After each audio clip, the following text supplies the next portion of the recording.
Shubor nagaslem jong unongsan Hima. Unoy lam persaha u Dr. Mukul sangma.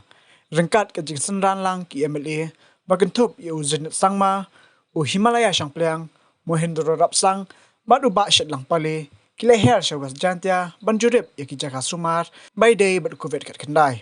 Hakani ke jing her jurup Raiden lang u Deputy Commissioner kawas jantia u Gadat LSN Dykes u Director Health Services u Dr. Amanwar bad u District Medical and Health Officer u Dr. Kisi Ajar. U Dr. Mukul ulah her judep syua ya ka Corona Care Center kabadan ha umulang perhadian kani ulah judep ya ka Isolation Center belah penyat ya ki darbar senang badan ha lat halaba bat Shillong rat. Ulah le judep ru ya ka Maternal and Child Health Hospital Juwai kabadan ha panalir bali ka oxygen plan kabadan ha kanihi ke Jingsumar.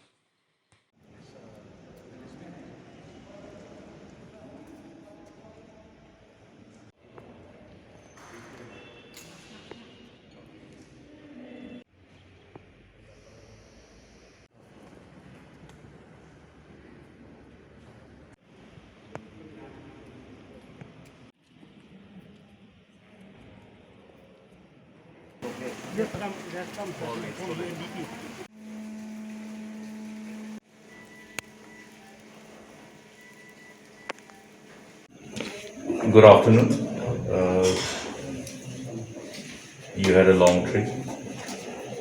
We have had the privilege of visiting some of the facilities created to deal with these challenges of the pandemic.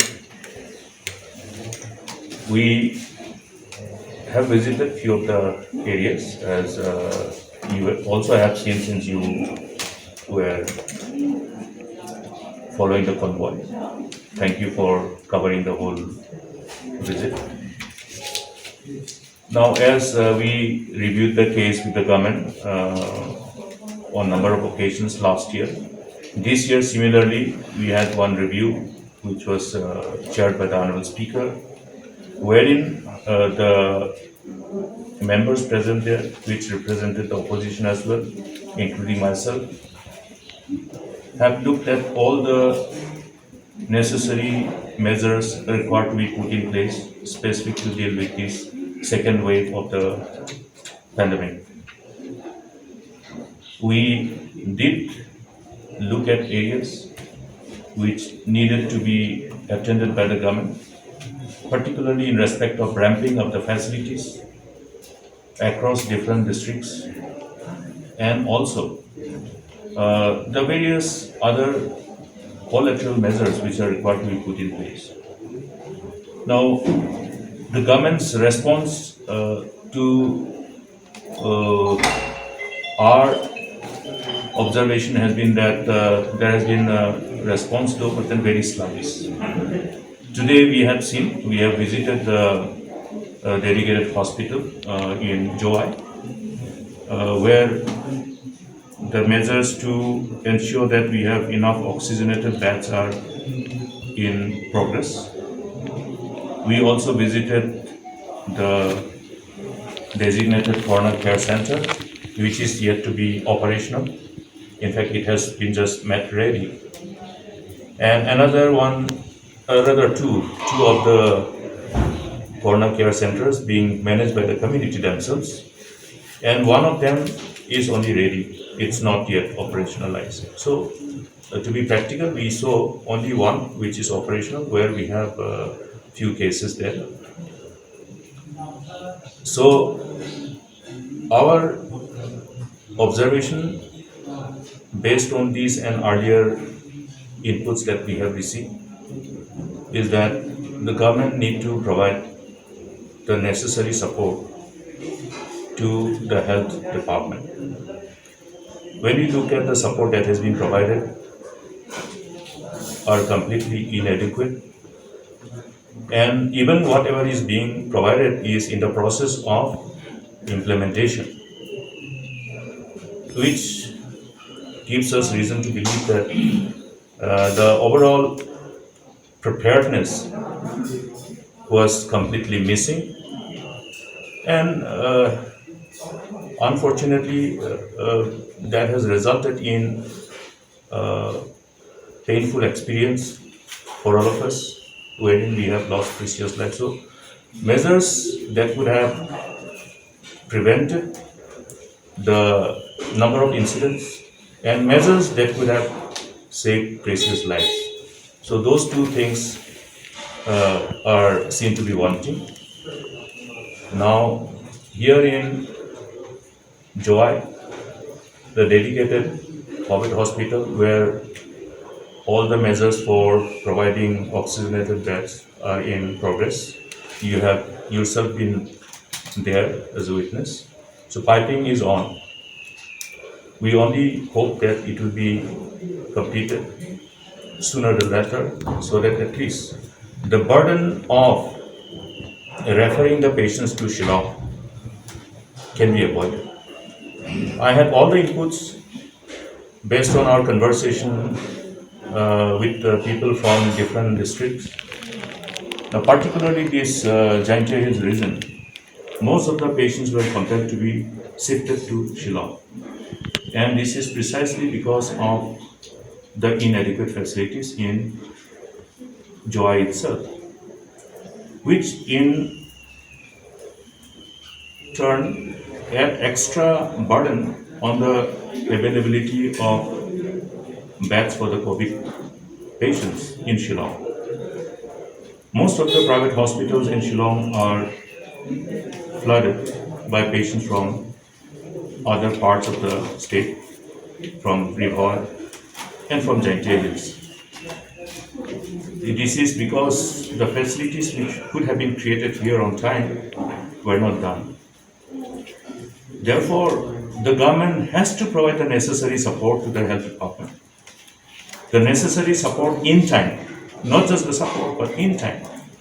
And even as we talk today, since we really don't know how the virus is going to behave, we have to keep in mind that after the second wave, we need to be prepared for the third wave. Last year when we interacted with all of you, I have said that based on what we know of the past pandemic of this nature, particularly when it is a pandemic associated with virus, then you'll always see waves after waves coming. And the kind of pandemic that has happened in the past give us enough inputs, muted and further create surprises. We need to be prepared. Therefore, it will be in the fitness of things that all the line departments who need to come together and fight this war against the virus must be provided all the necessary support. We must have enough exhaustive auditing done in respect of our capabilities to fight against the virus. Because when we are at war, we need to know how prepared we are. Are the arsenal enough? Keeping in mind the enemy's arsenal, the wherewithal that we need to have. So we need to continue in our effort to see that all the necessary support is provided to all the line departments, particularly the health department. Today, one important thing which I want to share with you is that while we have the oxygenated beds, and when we need to look at transferring the patients because of the severity who will require ventilator, you'll also have to have manpower. Now, this manpower auditing has not been done properly. That's why we don't have whatever ventilators are available not being put to use. This is precisely what is happening in other districts. Talk about Garo Hills, talk about Jingtei Hills. We should have enough manpower. We have to send our doctors for training, particularly in view of the fact that we don't have enough anesthetists. We need anesthetists to operate ventilators, to take care of the patients who are compelled to be supported by the ventilators. And we all know about our strength. How many anesthetists do we have? Even for normal operations. And knowing fully well all these deficiencies, all these weaknesses, it is very important for us, since we know that we are going to fight against the enemy, if we need to ramp up our capability, our arsenal. That is how you ramp up your arsenal, your capability. And I'm sad to see that this has not been done, but I have had an interaction. In fact, even before this, I have been talking to the director, GHS, the other senior officers. Look at the alarming number of death count on a daily basis, and look at the percentage of the death. If you're looking at the death count, it's more than 2%. Anything beyond 1% is a matter of concern. And if you look at the cause of this high death count, then we are able to also know many things which revolves around the deficiencies. And these deficiencies must be taken care of to avoid loss of precious lives. Dealing with these serious COVID patients, as per the progression of the disease, when the patients require to be shifted to ICU, if the patient required to be shifted from one district to another, the precious time which is wasted in the shifting of the patient and the challenges of getting back after getting referred or after being shifted, that is where precious time is wasted. And subsequently, besides the burden or the pressure on the hospitals in the state capital, you land up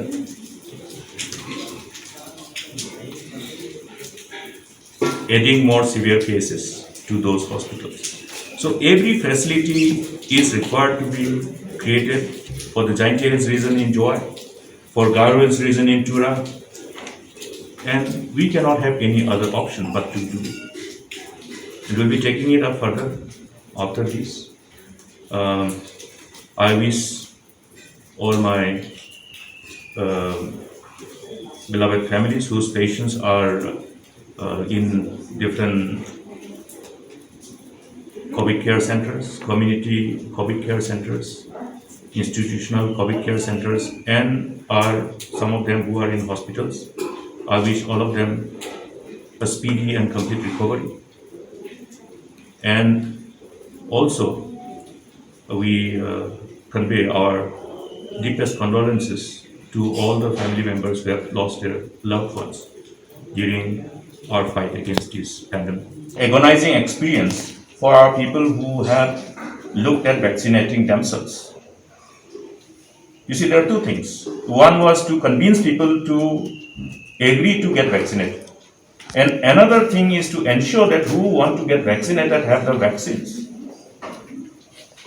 You have already seen after the announcement of the government that different slots were allotted for the group of the targeted population between 18 and 44 to get themselves vaccinated.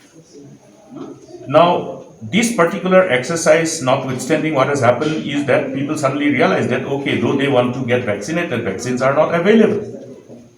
So therefore, it all shows that, okay, the preparedness, both the union government and the state government, the collective delay in responding to be able to be prepared to deal with these challenges of pandemic was missing, unfortunately. Now, when we say this, then there's a tendency to, interpret this as a blame game. But the deficiencies, unless pointed out, there will always be tendency of the people in authority who are habitual defaulter in responding to a challenging circumstances, to think that everything is fine. That chalta hai attitude cannot be the approach to deal with this kind of challenges. We need very serious, focused team of people who should be in the helm of affairs of the government. And therefore, whoever are in the helm of affairs of governance must be really committed, serious, focused, and try to learn more and more. And through that learning process, one is capable of knowing the multiple measures which should be funneled together in a comprehensive manner to deal with these challenges. So, anytime when we deal with this type of pandemic, what happens? If the pandemic always revolves around when the pathogens are highly infectious. Now here we are talking about this novel coronavirus named as COVID-19, which is highly infectious. And not just highly infectious, it's mutating faster than we expected. Therefore, the challenges, foreseeable challenges, the apprehension associated with the fallout must be understood. And therefore, our action also must be appropriate. Our measures which are being put in place must be appropriate, proportionate to the kind of challenges that you are likely to face. Now here, if you want to stop the way the virus is mutating, that means the rate of transmission at which it is going must be broken. So besides other measures, vaccination is one part. Vaccination is the weapon. Now, if you are fighting against the enemy and if these weapons are not there, that means you are fighting the enemy without weapons. It's as simple as that. Therefore, if you are fighting against the enemy and if you are serious that you should fight effectively to win the war, then you must have the weapons and you must give the weapons. Because this war is not being fought by one individual. This war is to be fought collectively, and only when we collectively fight, then only we will win. That's why the weapon has to be with everyone. That's why the vaccination has to be ensured that it reaches every nook and corner. Without that, then you are going to fight without a weapon. So the virus will find a new host. So long the virus is going to find a new host, you will always have the enemy in your backyard. An enemy which cannot be seen. That's why please understand, the complexity of the problem associated with this fight against this virus. Of our health infrastructure and thereby equipping these health infrastructures which are created with all the wherewithal, which includes the manpower. Now you see, there are plenty of young boys and girls. We are proud of our children. Today, how many of our young children are determined or have this ambition of becoming doctors? It's something which gives us reason to be proud. But at the same time, it is very painful when these young men and women who wants to become doctor and who are eligible to be a doctor, who are eligible to be medical students, don't end up getting medical seats. The medical seats are limited, you see. That was the reason why we came up with medical colleges. Now, what is the status of these medical colleges? If people talk, see, action speaks louder than words. Yes, indeed, during our time, we decided to create all these infrastructures. But at the same time, simultaneously, we have to look at fulfilling the aspiration of our young men and women. If you have so many young men and women who are willing to become doctors, it's so difficult to convince children, okay, Baba, try to become an engineer, Baba, try to become a doctor. It's not easy to have willing children to pursue these kind of careers. But today, fortunately, we have substantial number of young boys and girls who are willing to be doctors, who are willing to take this challenge of taking up this profession. Therefore, we need to ramp up our availability of seats for medical studies, for the MBBS courses, for the post-graduation courses, for the nurses courses. So many nursing institutions were in the pipeline.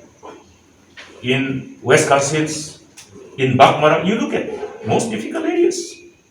So that parents will have their children in their own backyard going to nursing school and become nurses. What has happened to those? So, we need to know our priority. Health and education, the social sector. These are things which will obviously determine, the status of our state. Human Development Index will position you, whether you are at the, bottom or at the top. So, today, unfortunately, as a nation also, the Human Development Index, if you look at our Human Development Index, Bangladesh has gone ahead of us, okay? Sri Lanka has gone ahead of us. So we are far, far behind as a nation. And even within the nation, we as a state, we are far behind. So therefore, there is no space to be complacent and just engage in rhetoric and do nothing. What we say must be demonstrated properly on the ground. And that is what is missing, unfortunately. Do you think that the government's failure is it? Then whose job it is? I was just reviewing on the status in respect of East Jingtei. The information available is that since we already have 100-bedded hospital in Tiar after the new district, we sanctioned that hospital. So you have the community health center.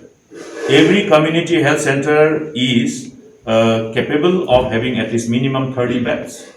It also has OT facilities, okay? So when we are converting this maternity and child hospital into a COVID hospital, simultaneously all those existing infrastructure must be looked at. And they should be put to use. That's what I'm saying.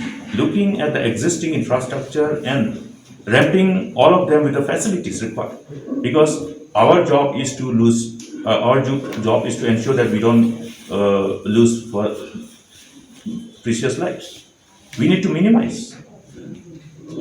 Maternity and child hospital is crucial because as a state also we have high maternal mortality rate. We have quite a high infant mortality rate. All these pull you down in your Human Development Index.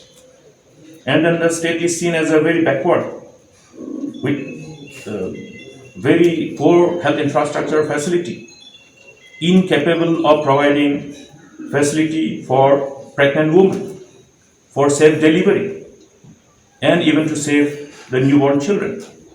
That's why, all these facilities should be, when you are converting one maternity and child hospitals, what happens to the pregnant women? Where will they go? We have always encouraged mothers to come to the hospital and ensure that institutional delivery takes place. We have incentivized, we have a program to encourage these institutional deliveries. Now therefore, even during this pandemic, that work has to go on. To save one life, you cannot lose another life. Every life is precious. That's why I'm saying no measure in isolation is enough unless it is, planned in a more comprehensive manner to save every precious life, which includes other non-COVID patients. Even during normal time, you see the hospital beds are not enough. That means you have people who require healthcare facilities, even during normal time. So similarly, now also, when we deal with the challenges of COVID, we also should look at the other aspects of our responsibility of saving lives. One thing. in addition to any new infrastructure proposed to be created, what is required is to look at what are the existing infrastructure available. Okay. And ramp up the facilities in this existing infrastructure. Today, we have seen here in Joy itself. We have come here because we wanted to see the ground zero. Now, this facility is capable of taking care of quite a substantial number of patients. The problem is that the facilities which should have been provided here and the need to ramp up these infrastructural facilities were not done on time. Now, existing infrastructure, say for example, we talked to our friends in Revolt. We wanted the maternity and child hospital building which is completed in Umrah. Now, these are existing facilities. I am giving you an example. Okay. The one which we have visited today, these are existing facilities. We have many other facilities which can be optimally utilized if fully equipped. Now, in addition to that, as I'm saying, equip the infrastructure. Also, see how you can have the ready manpower, because they will be there as the frontline warriors. That is also missing. As I have shared before you, if you create more ICU beds, if the patients, based on the progression of the case, require more patients require to be put under ventilator, you will require adequate manpower who are trained. We don't have, as of now, we don't have. So we need to understand all these deficiencies and prepare. We cannot have this particular issue deliberated upon, discussed upon number of times since the beginning of the pandemic, since last year. In fact, we have warned the government about the need to know where the enemy is. When you are fighting against the enemy, you should know where the enemy is, and testing is the only weapon to know where the enemy is. If somebody has contracted virus, unless we have a prompt testing measure, we will not know where the enemy is hiding. So in the process, we allow the virus to find another new host, and that another new host will also be facilitating, the virus after contracting the virus to find another host. That's what I'm saying. That's why no measures in isolation. Testing, tracking, treatment, prevention. Okay. When anybody who has contracted the virus has been identified and encouraged to have self-isolation and fight against the virus inside his body, once he recovers, that means virus is dead. That means your enemy is dead. He doesn't find any new host. That is how you can win this war against this virus. Unless we do that, virus will always find new hosts. Virus will still be around in our vicinity, and you will have the problem. So even as I say now, though we should be prepared for third wave, if appropriate measures are taken, we can even avoid third wave. Yes, we can even avoid third wave. But we have to have the whole comprehensive measures put in place. And in the event of not being able to prevent, do we have the wherewithal to fight? That also have to be there. Thank you. During the wartime, during the wartime, you don't follow all the formalities all the time. You have to pick up the phone and talk to them. Okay. So we'll be doing that. Okay. Not necessarily wait for another meeting. Another meeting is not to be decided by me. So therefore, we need to look at, we have already spoken on the side, that this is what you should do. We will follow it up whether they do or not. See, one important thing is that COVID-19 pandemic has been notified as a national disaster and is covered by the Disaster Management Act 2005. Therefore, all the authorities are equipped with the mandate of the law. Okay. The DC is the chairman of the District Disaster Management Authority, and the associated relevant sections of the Act empowers him. So when he sends a report to the concerned state level disaster management committee, of which the chief secretary is the chairman, the law makes it binding for them to respond. any related to disaster, which is governed by the Disaster Management Act, there's a procedure. Once they follow the procedure, then everything else will fall in line. So this is what we have discussed. We have officers who have dealt with these challenges, and I have already discussed with them. I have already given them whatever suggestion is required for them as a matter of procedure which they should follow and exercise the power under the Act. Yes. Because our job is specific and we must be focused, saving the precious lives while fighting against the pandemic. The second wave was inevitable, and so also we should presume and assume, God forbid, but we have to be apprehensive of third wave. How fast it comes or how late it comes is a different thing. It's not something which anybody can predict. But please remember one thing.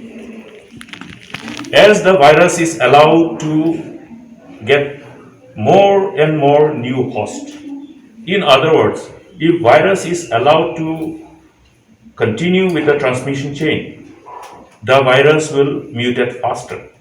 Okay, that's how the virus behaves.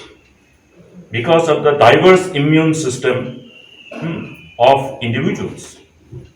Therefore, the fight against this pandemic, therefore, is not going to be enough if we look at measures in isolation. Measures has to be comprehensive, and that's how we have to proceed.